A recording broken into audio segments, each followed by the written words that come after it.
Well, life. Hello, good people of the internet. Today is day 9 of the 20-day life challenge, and what I've got for you today is a short video featuring a short story, a short Zen story. Let's start with it. A teacher once held a meditation retreat, and people from many parts of the country came to attend. During one of these gatherings, a pupil was caught stealing. The matter was reported to the teacher with the request that the culprit be expelled. The teacher ignored the case. Later, a pupil was caught in a similar act. The pupil was caught in a similar act, and again the teacher disregarded the matter. This angered the other pupils, who drew up a petition asking for the dismissal of the thief, stating that otherwise they would all leave together. When the teacher read the petition, he called everyone before him and said, "You're all wise brothers.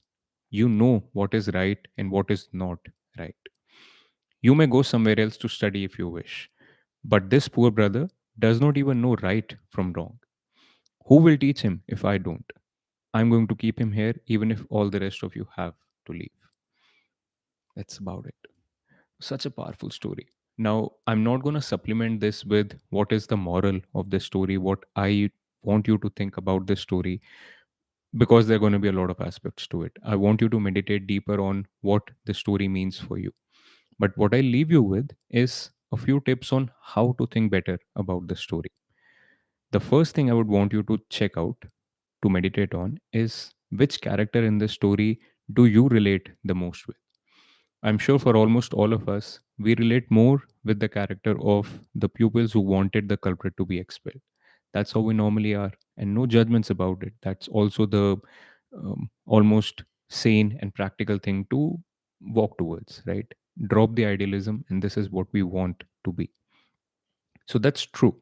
But again, think deeper about which character do you relate the most with in the story. The next thing I want you to meditate on is which character in the story do you respect the most? Now that's a tricky one.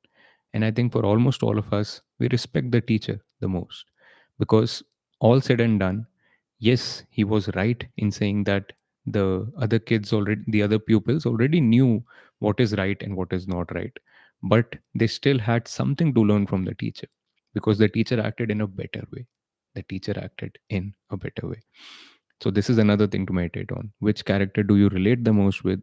Which character do you respect the most in the story? And the third thing I want you to think about is what kind of a society do you want to live in when it comes to characters, when it comes to the story here. And something that I leave you with is that I personally would want to live in a society that respects such teachers, that appreciates the work of such teachers, and portrays their work as the shining light of their society, of their civilization. That is the society I want to live with. And then you should probably also think about what kind of a society we live in right now and how much we, let alone respect, how much we end up disrespecting and almost ridiculing away people such as this teacher.